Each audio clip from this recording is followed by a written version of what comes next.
calm now, isn't it, really? It's kind of after our council meeting.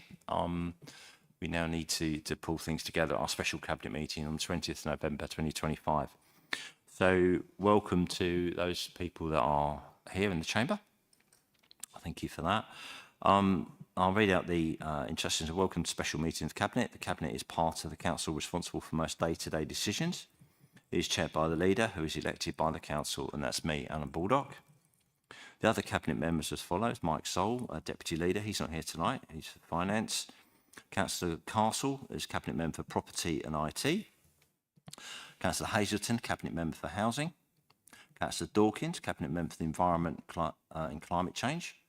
Councillor Charlotte Cornell, a Cabinet Member for Council Services, Culture and Heritage.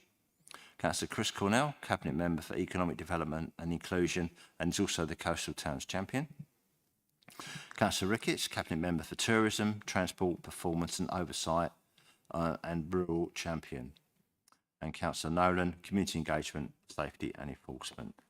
Cabinet collectively provides strategic leadership for the Council. So, apologies for absence. I've already said Mike's not here tonight, is he? So, so Mike Sole noted as apology. Any declarations already stated? No? Okay. So, anyone else wish to raise any declarations of interest at this point? I think we've just done that in Cabinet and the Council term, and it's fine. Any announcements by any Cabinet member? Okay. Thanks for that. Public participation, agenda item 6. We have one public speaker registered. Thank you. Oh, thank you, Dave. Okay, so it's Dave Wilson. So thank you.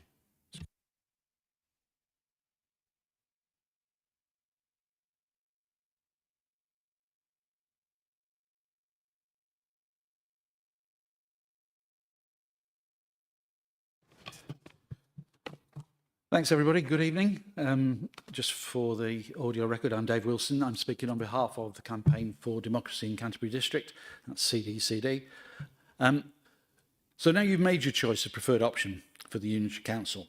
CDCD is aware of the need for you to look forward and to use the time before the Minister makes the final decision on which configuration they decide is right to begin to future-proof services and democracy for our district's residents. Explicit in the option you've chosen is a commitment to neighbourhood area committees, NACs.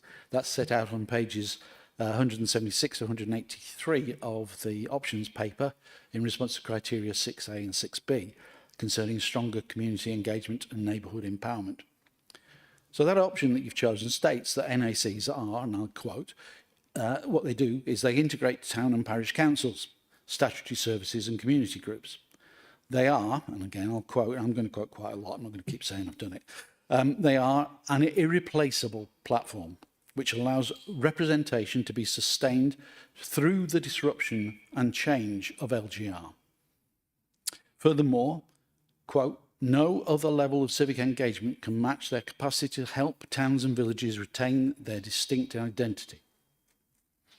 So all that causes something of a problem for this council, because, as some councillors pointed out in the debate, substantial parts of our population live in unparished areas. And you'll see what a significant disadvantage this creates for our residents if there are neighbourhood area committees.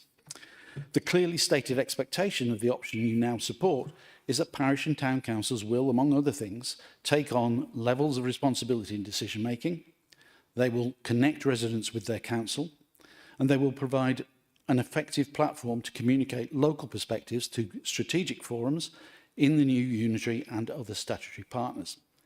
The option paper also states that their councillors, quote, will be core members of well-functioning neighbourhood area committees. You can see in all that the vital importance of town and parish councils for the future.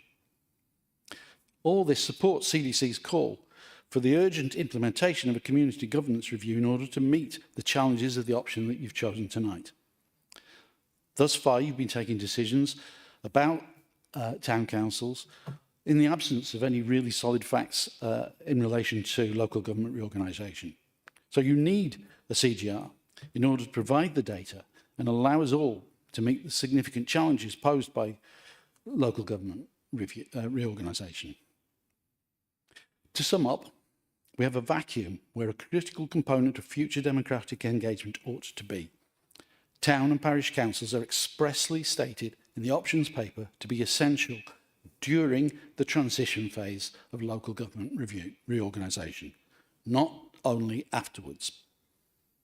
To fail to address that and to fail to follow the explicit logic of the decision that you've taken tonight will not just be an oversight or a mere deferral of a question.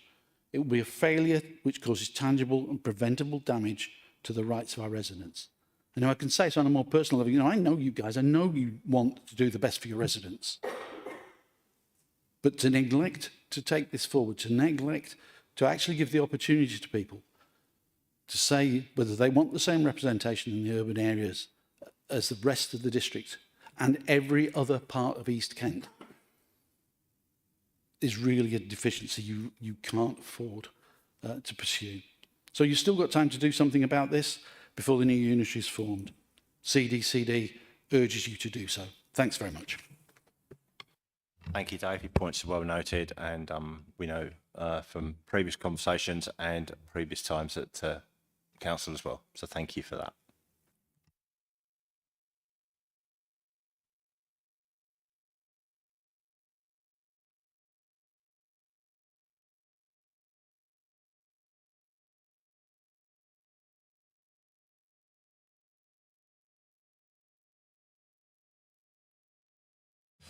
Okay, so we now got to the chunk of the meeting where we need to put forward the recommendation to agree it.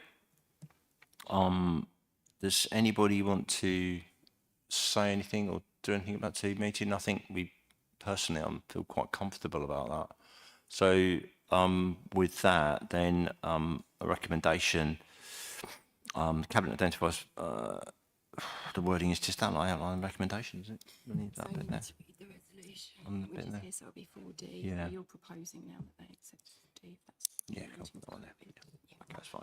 Yeah, better get the wording right so we can go forward on that. So the proposal is the cabinet identifies option 4D as set out in the report as the preferred option for Canterbury City Council in its submission to the government, and also that leader of the council is in consultation with the Joint Chief Executives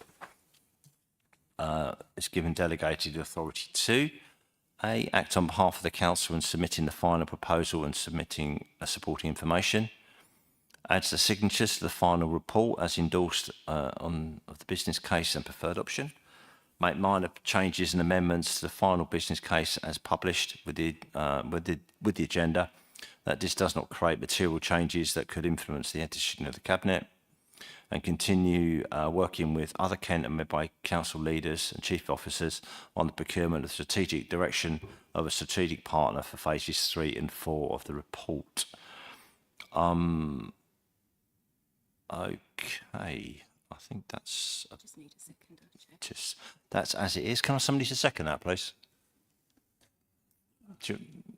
I will second that. Thank you, Alex. That's good. I appreciate that. So, okay, if we take a vote on that, we're happy with that? We'll just make a change in there, can't we? Yeah, okay. Thanks, Chair. So a vote for is a vote for the proposal as read out.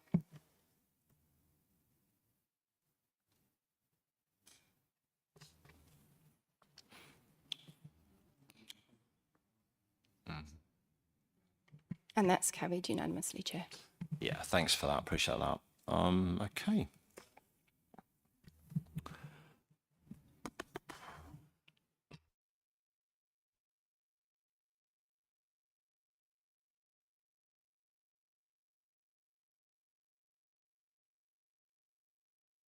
Right. If it's okay with you, we're closed the meeting now. Just look for a post. I think so. We've had a great meeting today. Yes. Yeah. So the date of the next meeting is Monday, the 8th of December. Pop that in the diaries. Thank you. I don't have any other urgent business. That's not changed, did it? No. Okay. I don't need to exclude the press and public. So with that in mind, we'll close the meeting at 7:59, something like that. 7:59. Yeah. Thank you very much.